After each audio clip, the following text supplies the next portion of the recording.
Wanted to do a quick video of this snow foam, electric foam sprayer. Got it on Amazon, came the other day. Gonna do some blinds here. I'm in my shower. Got a tension rod sprung across from end to end. So let me power this up. Pump it up. Pressurizes the tank, and then you start spraying.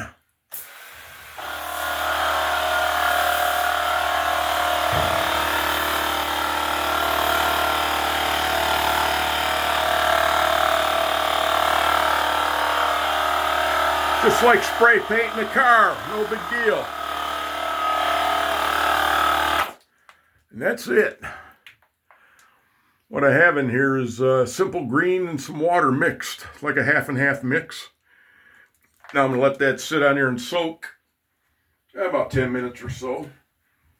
Then I'll take my trusty shower wand there, rinse it all off.